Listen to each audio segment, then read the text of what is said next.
बहुत समय पहले की बात है। घने जंगलों से घिरा हुआ एक छोटा सा गांव था जिसका नाम था सुखदपुर। गांव बहुत साधारण था, लेकिन वहां के लोग मेहनती और सरल स्वभाव के थे। इसी गांव में एक गरीब लक्कड़हारा रहता था जिसका नाम था मोहन। मोहन बेहद गरीब था, लेकिन दिल का बहुत अमीर था। उसके पास न तो बड़ी जमीन थी, न पशु, न धन दौलत। बस एक पुरानी कुल्हाड़ी थी और एक छोटी सी झोपड़ी जिसमें वो अपनी पत्नी सीता और 8 साल के बेटे राजू के साथ रहता था। मोहन रोज सुबह सूरज निकलने से पहले उठता, अपनी कुल्हाड़ी उठाता और जंगल की ओर निकल पड़ता। मोहन जंगल में लकड़ी काटता, फिर उसे गांव के बाजार में बेचता। जो थोड़े बहुत पैसे मिलते उन्हीं से घर का खर्च चलता। कई बार ऐसा होता कि पूरा दिन मेहनत करने के बाद भी उसे बस इतना ही पैसा मिलता कि एक समय का खाना मुश्किल से बन पाता। लेकिन मोहन कभी शिकायत नहीं करता था। वो हमेशा कहता, भगवान ने जो दिया है उसी में खुश रहना चाहिए।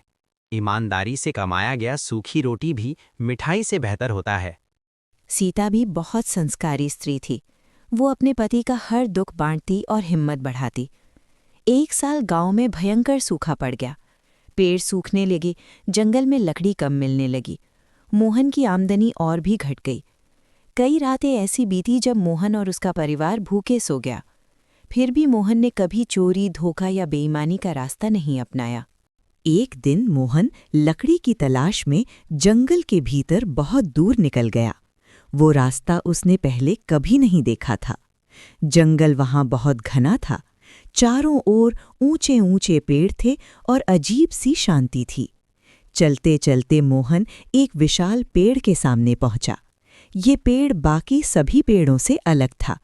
उसकी छाल सुनहरी रंग की थी, पत्तियां हल्की नीली चमक रही थीं और तने से हल्की रोशनी निकल रही थी।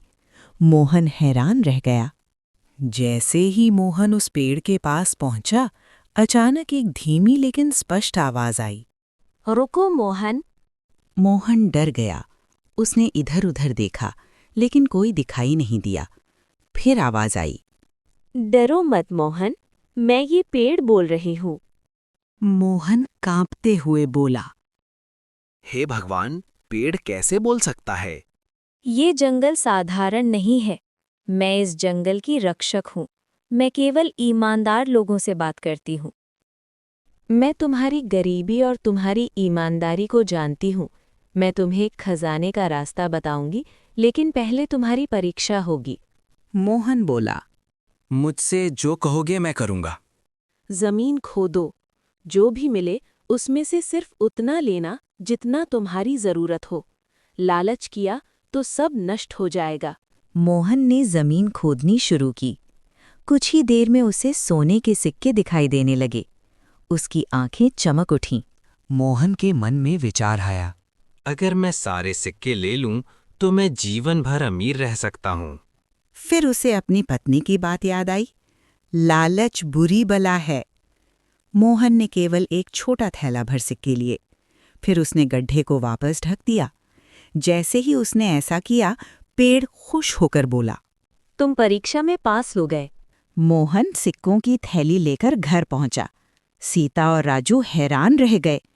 मोहन ने पूरी घटना उन्हें बताई।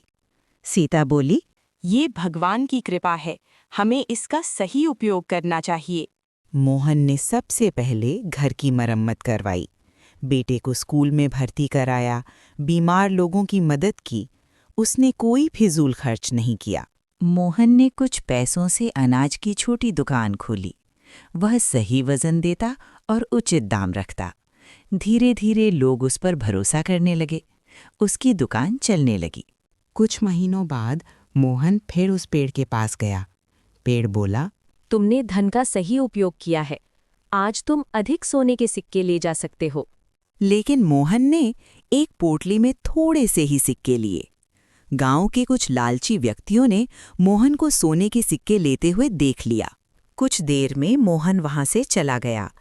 तब लालची व्यक्तियों ने उसे पेड़ के नीचे गड्ढा खोदना शुरू किया। लेकिन उन्हें वहां कुछ नहीं मिला और धरती हिलने लगी। वे डरकर वहां से भाग गए। मोहन ने अपनी कमाई से स्कूल बनवाया, कुआं खुदवाया, छोटा अस्पताल खुलवाया। गांव खुशहाल होने लगा। गांव वालों ने मोहन को मुखिया बना दिया। मोहन बोला, मैं राजा नहीं, सेवक हूँ। मोहन ने जीवन भर ईमानदारी नहीं छोड़ी। उसका बेटा बड़ा होकर शिक्षक बना।